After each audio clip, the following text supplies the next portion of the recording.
형통에 대한 말씀을 오늘 세 번째 전하게 됐습니다. 지난주 2주간 동안의 말씀을 간단하게 요약해 보겠습니다. 형통이란 뭐냐? 정의입니다. 이 정의는 잘 알아두셔야 돼요. 형통이란 뭐냐? 일이 뜻대로 잘 되는 거. 다시 한번 해보겠습니다. 시작. 일이 뜻대로 잘 되는 거. 일이 잘 되면 참 잘 된다고 그러잖아요. 일이 뜻대로 잘 되는 거. 그런데 신앙이 있는 사람과 없는 사람의 차이점 뭐냐면 이 형통이 신앙인은 하나님이 주시는 것이라고 믿습니다. 신앙이 없는 사람은 지가 잘해서 된다고 그래요. 자기가 잘해서. 근데 신앙은 하나님이 주시는 것이다. 그러니까 이 형통은 하나님과 영적인 관계가 있는 거라 보는 거예요. 하나님과 영적인 관계. 우리는 형통이 하나님과 어떤 영적인 관계를 가지냐를 우리가 통해서 그런 쪽으로 말씀을 듣고자 하고 또 그렇게 들어서 그런 하나님의 축복이 임하기를 소원합니다.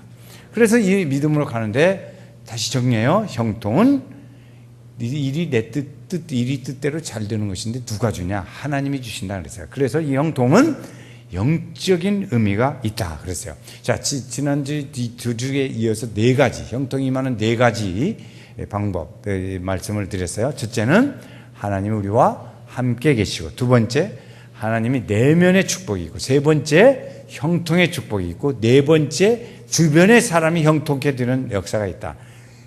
이걸 외우셔야 돼요. 다음 주에 또 올 텐데 적어놔요.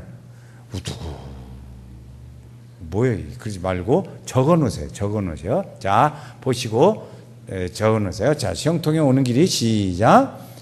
하나님이 함께 하시고 내면의 축복이 있고 형통케 되어지고 내 주변의 사람이 형통케 되는 역사가 일어나게 된다 하는 것이죠. 이 형통은 대개 사람에게 대한 일들, 사람과의 관계된 일들이 잘 되는 것, 형통에 있어요. 사람과 관계된 것. 두 번째는 일과 관계된 것이 있습니다. 그 사람이 하는 일은 뭐든지 잘 돼. 그런 일들이 있어요. 형통은 그래서 사람과의 관계, 하나님과 사람과 일의 형통의 일들이 있다. 그런데 하나님이 형통을 주시는데 어떻게 주냐 보니까 일방통행으로 주시는 방법이 많이 있습니다. 하나님이 형통을 주는데 일방통행. 우리가 성경에서 그동안에 많이 봤어요. 요셉이라는 사람도 일방통행으로, 아브라함에게도 일방통행으로, 이삭에게도 일방통행으로, 하나님 일방통행으로 하나님의 형통의 축복을 주셔요. 두 번째는 하나님을 기쁘시게 하는 일을 통해서 하나님의 축복을 주십니다. 지금 우리 시대는 하나님 일방통행으로 주는 일들보다 우리가 하나님을 기쁘시게 하는 일을 통해서 하나님이 기뻐하시고 그를 축복하는 거예요. 그 은혜가 있기를 주의 이름으로 축원합니다. 이것이 지금 시대는 그래요. 대체적으로 앞에 구약의 축복의 형통의 방법보다는 신약의 형통의 방법이 많아요. 그러니까 지금은 우리가 그래서 자꾸 우리 연세교회도 제가 계속 이제 수백 번 했어요. 수백 번. 하나님을 기쁘시게 하는 일 좀 하고 삽시다. 그 얘기 많이 했어요. 한번 같이 할까요? 하나님을 기쁘시게 하는 일하고 살자. 시작. 하나님을 기쁘시게 하는 일하고 살자. 자, 그래서 축복을 받았는데 성경에 보니까 그런 정통의 축복을 받은 사람들의 공통점이 하나 있었다. 지난주에 하나 말씀드렸어요. 한 가지만 말씀드려요. 그 사람들은 공통적인 것이 뭐였냐면 긍정적인 생각과 언어를 가지더라 하는 것이었어요. 긍정적인 생각과 언어를 해서 하나님이 보시기에 부정적인 생각을 가지고 있는 사람은 하나님이 같이 동역할 수가 없습니다. 보세요. 모세가 하나님의 일을 하자고 그랬어요. 너 이스라엘 백성을 인도해 하거라 그랬더니 하나님 나는 말도 못하고 능력도 없고 힘도 없고 못해요. 그런 사람은 하나님 올 수 없잖아요. 그러니까 하나님이 나중에 안 되다 때려! 그랬어요. 그래가지고 모세가 아이고 혼났거든. 그러니까 그 다음부터 하나님 말씀을 잘 듣고 따라갔습니다. 여러분 혼나고 따라가는 게 좋겠어? 그냥 따라가는 게 좋겠어요? 믿음으로 그냥 따라가는 게 훨씬 좋습니다. 우리 집에서 어린애들 그러잖아요. 저것이 매를 모아. 너 그때 왔다는데 혼나? 그러죠? 뭐들 매를 모으냐고. 매를 모을 필요가 없잖아요. 그래서 우리는 그렇게 하나님의 좋은 생각과 언어를 가지고 갈 때 하나님께서 그를 축복하십니다. 부정적인 생각. 부정적인 게 뭐냐? 지난 주일에 마지막에 말씀드렸어요. 부정적인 게 뭐냐? 다른 사람의 잘못을 계속 지적하는 거예요. 이건 부정적인 거예요. 여러분 성도들이 모이면 제일 많이 지적하는 게 뭐냐? 목사를 홀설치 떨대. 목사 많이 흠뜯었지. 그냥 안 보는 데는 뭐 대통령도 욕한다는데 뭐 목사 욕 못 하겠어. 많이 하는데 그것도 적당히 해요. 적당히. 많이 하면은 벌 받아요. 하나님한테. 하나님한테 벌 받을 만큼 목사 욕하면 안 좋아요. 은혜가 안 돼가지고 자기가 벌 받게 된다. 그러니까 어쨌든 우리는 긍정적인 생각과 언어를 가질 때 하나님의 형통함이 오더라. 그 공통점입니다. 두 번째 하나님이 이 형통한 사람들의 공통점은 미래지향적입니다. 지금 현재는 어려워요. 하나님을 닮은 사람은 현재보다 더 미래에 하나님이 축복을 준비하고 있다. 저 강 건너편에 하나님이 주신 축복을 바라보라 그랬어요. 하나님이 주신 축복을. 이 믿음의 눈이에요. 믿음의 눈. 믿음은 바라는 것들의 실상에 보지 못하는 것들의 증거라. 하나님이 저편에 저 강 건너편에 계신 축복의 길을 믿음의 눈으로 보는 거예요. 이게 믿음이에요. 믿음. 이 믿음으로 보는 거예요. 옛날에 제가 설교했잖아요. 설교 중에 이런 말을 했어요. 하루는 새벽 기도를 갔더니 두 할머니들이 둘이 싸우고 있더라. 그러니까 한 사람이 왜 싸웠나 봤더니 한 사람은 어서 천당을 주님의 부름 받고 가야 텐데 그랬어요. 그러니까 천당 가봐야 알지. 예수 믿어서 천당 가봐야 알지 어떻게 아냐. 그리고 아니 믿음으로 가지 천당을 어떻게 알아 이 양반아. 막 그리고 두 할머니들이 싸워. 그때 내가 새벽 기도를 갔다고. 그랬더니 나한테 일러 바치는 거예요. 목사님 이 사람이요 이렇게 천당을 가봐야 안 돼요. 가본 뒤끼 나보고 얘기한다고 그럽니다. 여러분 그 믿음은 믿음이 아니야. 어떻게 하냐? 믿음으로 가는 나라 하나님 나라. 믿음으로 가야죠. 믿음으로. 그렇죠? 믿음으로 가는 거예요. 이게 이 미래를 바라보는 믿음을 가진 사람입니다. 더 나은 신앙의 가치, 더 나은 신앙의 삶을 위해서 향해서 가는 거예요. 그리고 우리는 지금부터 뭘 해요? 지금 계속 더 나은 삶을 위해서 더 희망의 나라를 바라보고 가는 거예요. 우리는 하늘의 상을 바라보고 달려가는 사람인 줄로 믿습니다. 달려가는 사람이요.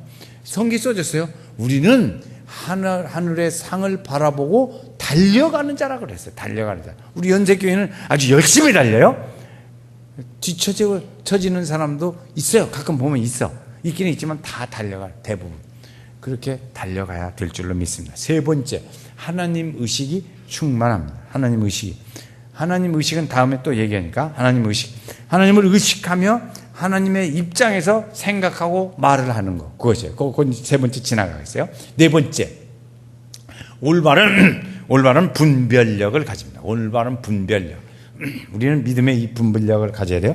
하나님으로부터 지혜를 얻음으로 이 현재의 상황이 올바른 판단을 할 수 있는, 거기에 대하여 판단할 수 있는 분별력을 가지고 선택과 그리고 결정을 할 수 있는 분별력이 있어요. 여러분, 우리가 분별력이 있어야 합니다. 어떤 분별력이 있어야 하냐? 성경에 그랬어요. 이 영이 하나님께로부터 온 영인지 마귀에게로부터 온 영인지를 분별하라 그랬어요. 그런데 우리 믿음의 사람들이 이것이 하나님에게로부터 온 영인지 마귀에서부터 온 영인지를 모른다면 그럼 분별력이 없는 사람이죠. 그 분별력이 없는 사람은 어디로 가냐? 신천지로 따라. 요새 신천지가 왕성하게 부흥하고 있더라고요. 내가 그 동네 가봤어요. 그랬더니 막 그 주변 다 샀어. 많이 사고 집도 새로 짓고 그랬어요. 그게 그 사람들이 많이 분별력이 없이 거기 가는 거예요. 연세교인들은 거기 가지 않아요. 연세교인들은 거기 가지 않아요. 왜? 분별력이 있으니까. 이 분별력이 없는 사람은 분별을 못하고 따라가더라고. 그래서 그래도 제비족이나 그런 데는 안 따라가니라고 다행이지. 그런 데 따라가면 안 되잖아요. 우리 믿음의 사람은 이 영적인 분별력이 있어야 합니다. 교회 안에서도 이 믿음의 분별력이 있어야 돼요. 이것이 성령으로부터 오는 얘기인가, 다른 어둠으로부터 온 얘기인가를 분별할 수 있어야 합니다. 그걸 분별 못하면 아무 때나 딸려댕겨요. 그렇게 하면 잘못되지요. 자신의 속한 공동체와 이 현장을 우리 성도들이 있는 곳에서는 언제든지 복되고 즐거워야 합니다. 우리 복을 받은 형통케 하는 하나님의 축복의 사람이 있는데, 축복의 사람은 주변의 사람이 형통케 되는 역사를 일으킨다 그랬어요. 그런데 구역에 있단 말이에요. 구역에 형통케 되는 사람이 있어요. 그러면 구역이 다 형통케 돼야잖아요. 근데 구역이 날마다 찌들어가지고 날마다 힘들어. 그건 잘못돼 가고 있는 거잖아요. 형통케 되는 사람이 있다면 구역은 형통케 되어야 할 줄을 믿습니다. 왜? 주변의 사람을 형통케 하는 역사가 있으니까. 그래서 이렇게 형통케 하는 오는 길들은 공통점들이 이런 긍정적인 생각과 그리고 언어를 가지게 있고, 그다음 미래를 생각하고 또 하나님 의식이 충만하고 올바른 분별력을 가지고 있습니다. 그러면 그 형통이 오는 요소가 몇 가지가 있어요. 형통이 우리에게 오는 데는 무엇이 통해서 오냐? 몇 가지, 한 5가지 제가 간단하게 설명했어요. 첫 번째, 주일. 주일은 오늘 우리에게 시간의 축복을 주십니다. 주일날을 잘 지켜야 돼요. 주일을 잘 지키시길 바랍니다. 여러분, 금년에 지금 우리가 9월 달에 왔는데 9월 달에까지 4, 9, 36 그냥 주일날만 쳐. 딴예배교인으로 쳐서 4, 9, 36 36번 왔어. 그 36번 개근했어요. 이렇게 정근 수준이십니까? 그냥 잘하는 수준이십니까? 스스로 생각해. 안 물어볼 테니까 걱정 말고 속으로 생각해 보세요. 나는 잘하고 있는가? 이 주일 잘 지키셔야 돼요. 그 시간의 축복을 주세요. 두 번째, 11조의 축복을 주세요. 11조의 축복. 11조 생활을 안 하시는 분은 잘 하시기 바랍니다. 11조 생활 안 하시는 분은 꼭 잘 하세요. 어떤 이번에 신문의 광고에 제가 한 3번쯤 봤어요. 신문 광고에 났는데 보니까 11조를 받으러 다니는 목사님이 있더라고요. 나 놀랐어요. 11조를 성도가 11조 생활 안 해. 그러면 그 목사님이 집으로 가서 11조 내놔하고 돈을 받으러 다니는데 나도 그렇게 할까 어쩔까 그러더라고. 신문 광고에 났어요. 그분이 부흥사예요. 부흥사인데 자기를 선전하는데 이렇게 선전해요. 11조를 받으러 다니는 목사.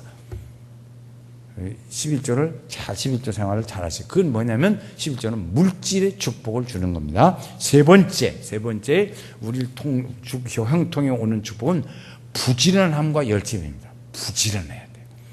열심을 품고 그랬어요. 부지런하여 열심을 품고 주를 섬기라 그랬어요. 로마서 12장 11절. 그래서 우리는 부지런해야 돼요. 부지런한 벌은 슬퍼할 시간도 없다 그랬어요. 여러분 부지런해야 합니다. 자꾸 부지런해야 돼요. 새벽부터 부지런해야 돼요. 그래서 주어진 일에 최선을 다하는 이 부지런함은 하나님께서 그 사람을 보장해 주십니다. 그러니까 이 부지런한 열심은 형통의 기본적인 요소입니다. 기본적인 요소가 부지런함이에요. 이 부지런함. 요셉은요 얼마나 부지런했던지 그 보디발이라는 사람이 가정총무로 세워졌어요. 그래서 그가 하는 말이 너는 내 부인만 빼놓고는 다 네가 우리 집 책임져라 그랬어요. 가정총무. 부지런한 사람에게 주는 거예요. 부지런한 사람에게 하나님께서 더 큰 일도 주세요. 믿을 수가 없는데 어떻게 더 큰 일을 줘? 부지런하지 않은 사람은 믿을 수가 없으니까 더 큰 일을 안 줘. 직장에서 승진이 안 돼. 왜 안 돼? 믿을 수가 없으니까 승진을 시킬 수가 없는 거예요. 그렇죠?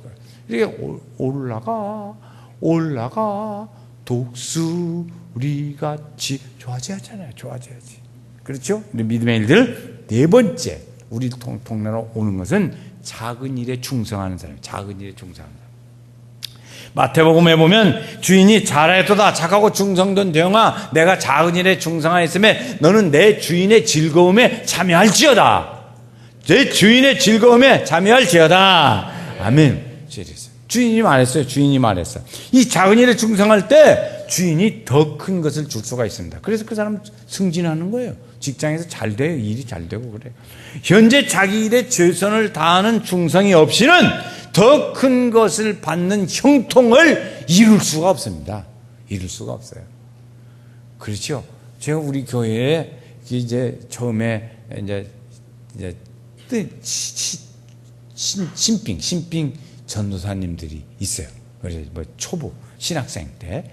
그런데요, 저는 우리 교회에 그렇게 열심히 하시는 분을 기여해뒀다가 졸업하고 가요. 그럼 우리 교회 다시 초빙해. 다시 초빙하고 그랬어요.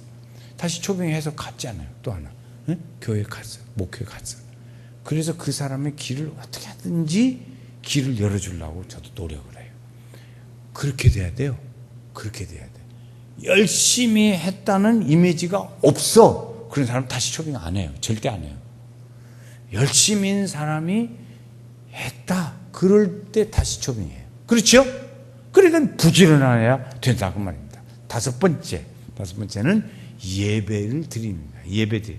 믿음의 성도의 제일 중요한 것은 그래. 예배입니다. 화목제를 드리라. 내 이름을 기념하는 너희 곳에 내가 복을 내리리라 그랬어요. 복을 내리라. 그러니까 우리는 예배를 중요시해요. 성도는 예배를 아주 중요시 여기합니다. 우리 말 중에 교회 봉사하시는 분들 계세요. 이런 말은 좀 주의했으면 좋겠어요. 우리 예배 잠깐 드리고 다음에 뭐 합시다. 예배를 잠깐 드리는 거예요. 예배를 잠깐 드리고 뭐 합시다. 예배를 좀 짧게 드리고 합시다. 그러면 말을 좀 순화하면 좋겠어요. 예배를 좀 짧게 드리고 우리 그렇게 드립시다. 그러면 내가 이해를 하겠는데 거기까지는 이해하겠어요. 그런데 예배를 잠깐 드리고 그럽시다. 어떤 목사님도 그런 분들이다. 이제 제 아는 장영님 목사님 있어요. 그분은 하나님 나라 가셨어요. 근데 아주 높은 어른이요.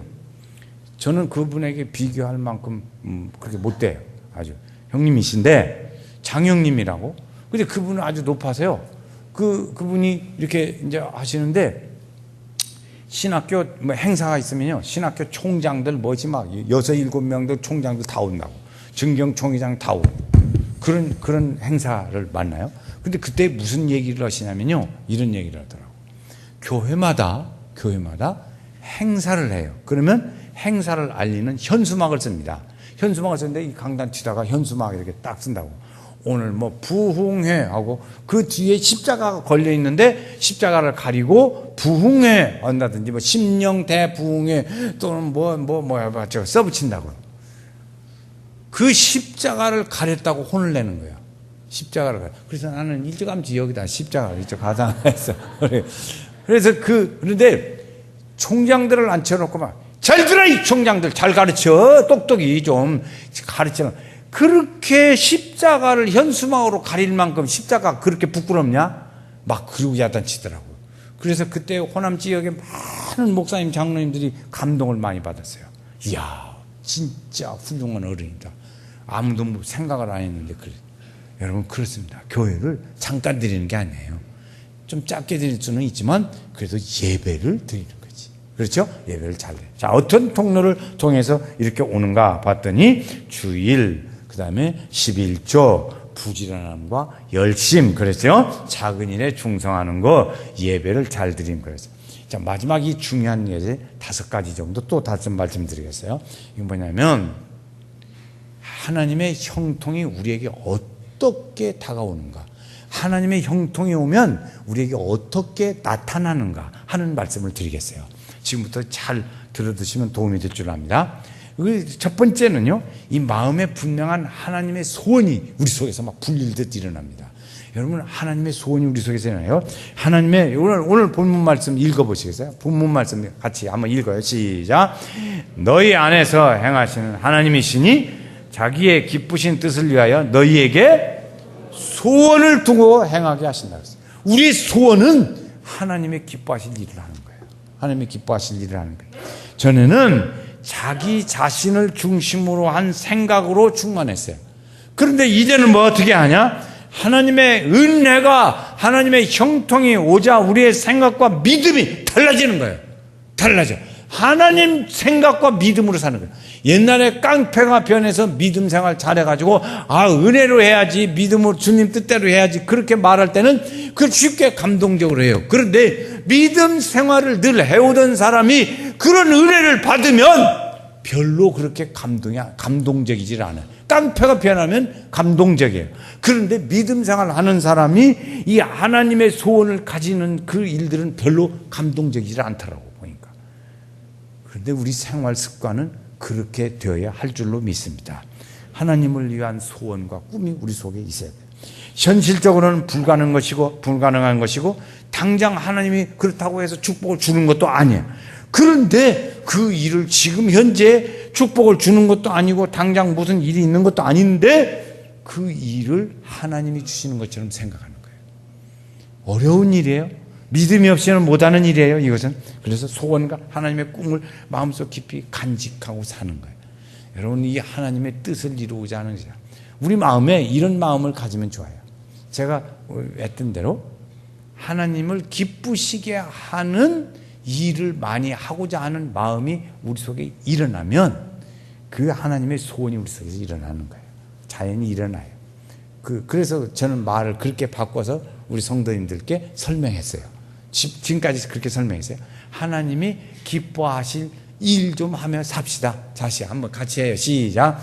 하나님이 기뻐하신 일을 좀 하며 삽시다. 그래서 그래야 돼요. 그러면 하나님의 그 소원이 이루어져요. 우리의 소원은 통일이 아니고 하나님의 의식이 우리 속에 자라요. 두 번째, 하나님의 의식으로 충만해집니다. 우리 마음에 형통이 오면 우리 마음에 하나님의 의식으로 우리 마음이 충만해져요. 요셉이 말했어요. 보디발의 아내가 오늘 우리 좀 좋아 좀 지냅시다. 그리고 요셉을 붙잡았어요. 청소년이 얼마나 혈기왕성할 때 그랬더니 요셉이 하는 말이에요. 내가 어찌 이 큰 죄악을 하나님께 죄를 지으리까 생각했어요. 내가 어찌 이 큰 죄악을 하나님께 지으리까. 하나님 의식이 하나님 의식. 하나님이 보고 있다는 의식을 갖는 거예요.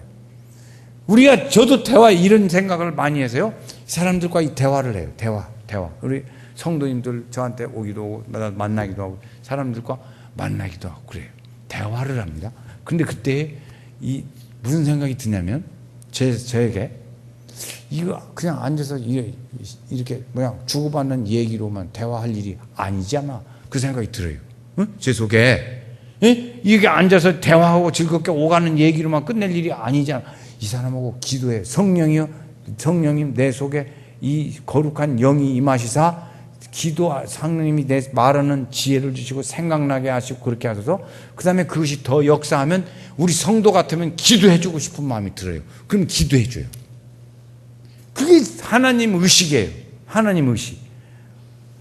아니 내가 이상한 일이지 참 새똥 빠지게 우리말로 새똥 빠지게 새똥 빠진단 말 좀 이상한데 하여튼 새똥 빠지게 뭔 그런 생각이 다는데 이렇게 생각하면 하나님 의식이 없는 거지. 하나님 의식을 가진 사람은 그렇습니다. 그러면 그 사람은 세 가지 중심생활을 잘해요. 세 가지 중심생활 시작. 다시 똑바로 크게 시작. 하나님 중심, 교회 중심, 목사님 중심. 이 생활이 제절로 가는 거예요. 이렇게 굴러가. 하나님 생각이. 성령님 내게 역사해 주셔서 하나님 성령님 나를 도와주세요. 이런 하나님 의식이 우리 속에 되는 거예요. 하나님 중심으로 생각하고 해석하고 하나님 뜻을 제일 중요하게 여기요. 그런 은혜가 있기를 주의 이름으로 축원합니다.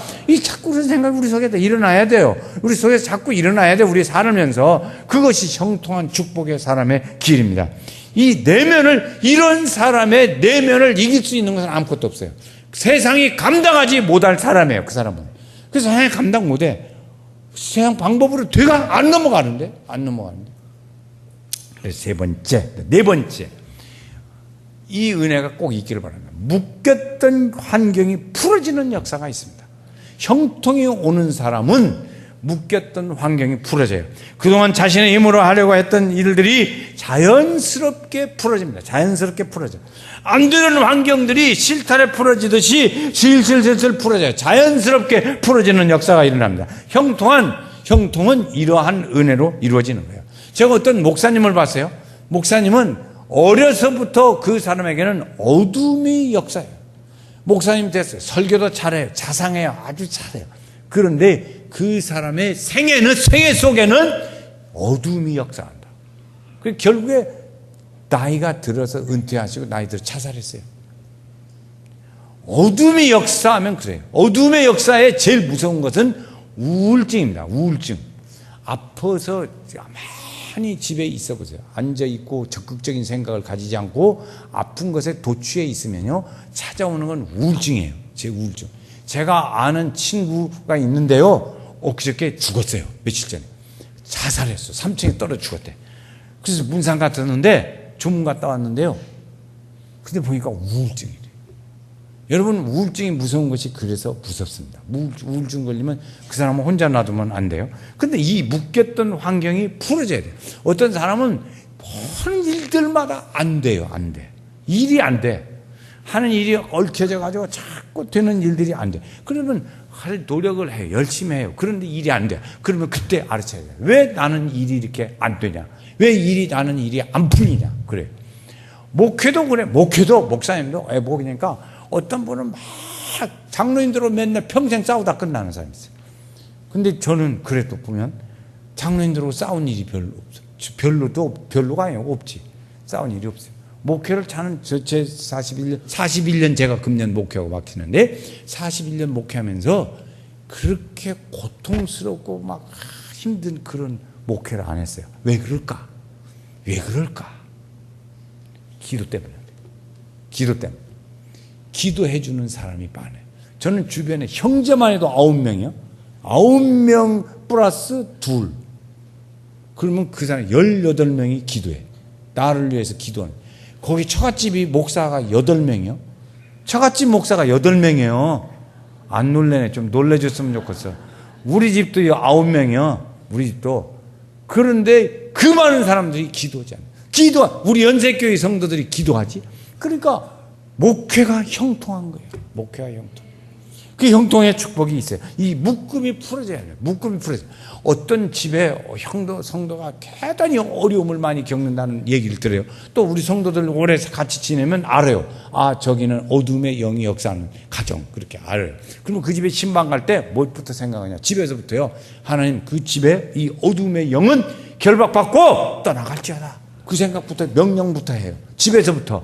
그러면서 갑니다. 그 집에 들어갈 때 속으로 기도해요. 하나님 성령의 역사하사 이 집에 어둠의 영을 결박시켜 주소서. 결박받고 더는 떠나갈지어다. 그거 기도하고 들어가요. 속으로. 그래서 기도할 때 그래. 우리 집에도 다 그 묶음을 우리 성도들이 힘드십니까? 힘들다고만 불평하지 말고 우리 집에 이 묶음을 주의 이름으로 풀어야 될 줄로 믿습니다. 연세교회 성도들이 다 풀으셔야 돼요. 다 풀리기를 바랍니다. 풀리셔야 돼요. 이 묶음이 풀어야 돼요. 묶음이 안 풀리면요, 여러분 모든 일이 안 돼요. 안 돼. 마귀가 역사에서.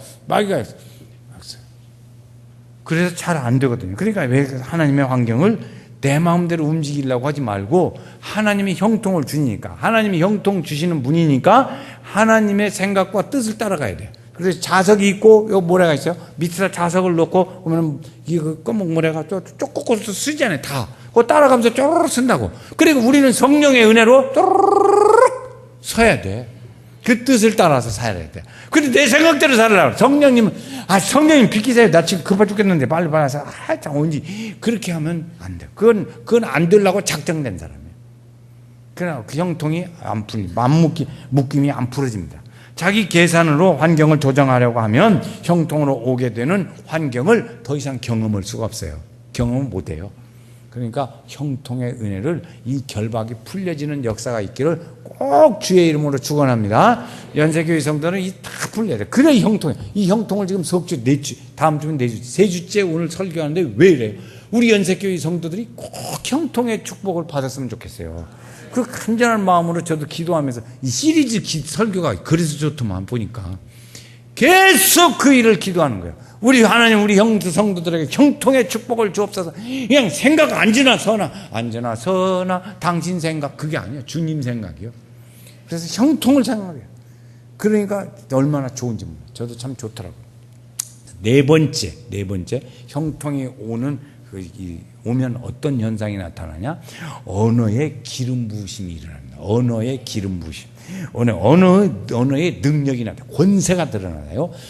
이렇게 나타납니다. 그래서 성경에 보니까 사무엘서에 보니까 사무엘이 자라매 그랬어요. 하나님이 사무엘이 자라매 하나님이 첫 번째가 뭐지요?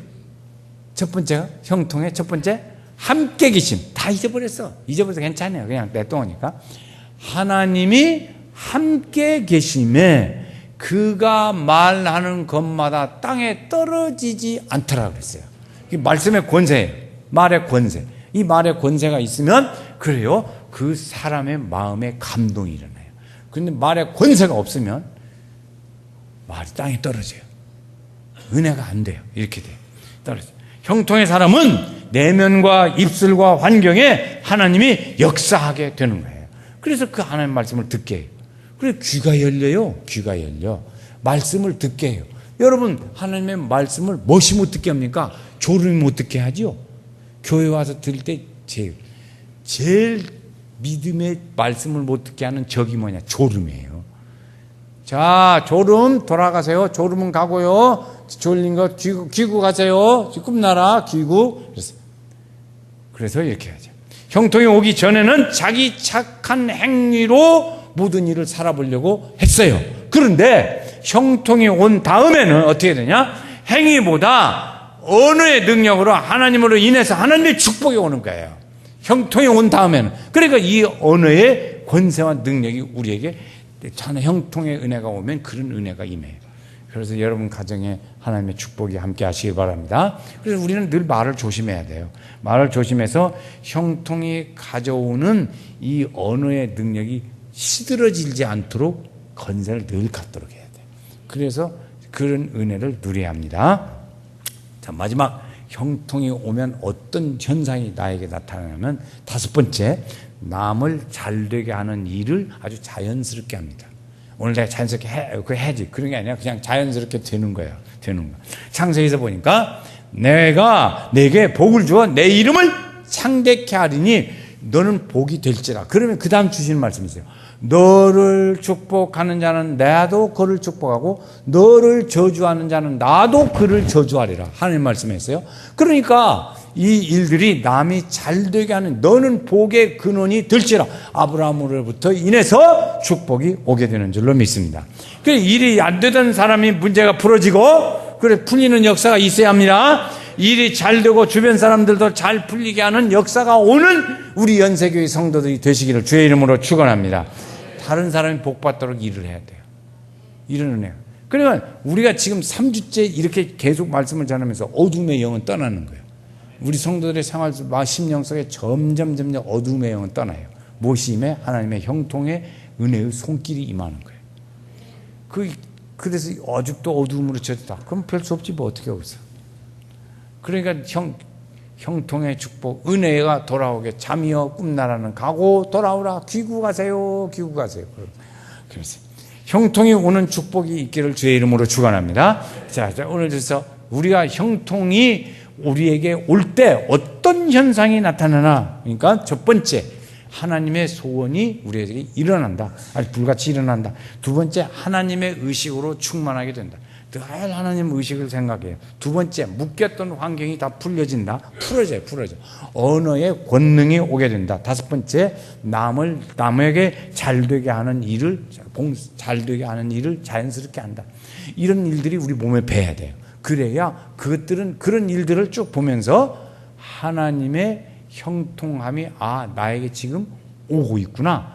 왔구나. 와서 지금 이렇게 나타나는구나. 이런 걸 보고 자기가 하나님의 형통이 내게 임했다, 임하지 않았다는 것을 알 수 있어요. 아멘 좀 해봐요. 아멘. 여러분, 자기에게 형통이 임하고 있는 것 같아요? 아직 오는 중에 있는 것 같아요. 자, 이거 지금 헷갈려, 지금. 형통이 온 것 같아요? 오고 있는 것 같아요? 왔어야 돼요. 형통이 왔어요. 3주 동안 중에 형통이 왔어야 돼요. 다음 주에 또 해요. 형통이 왜 사라지는 거? 그것도 설명하겠어요. 형통이 계속 와야 돼요. 그래서 우리 연세교회 성도들은 이 형통이 오는 축복을 늘 누리시기를 주의 이름으로 축원합니다.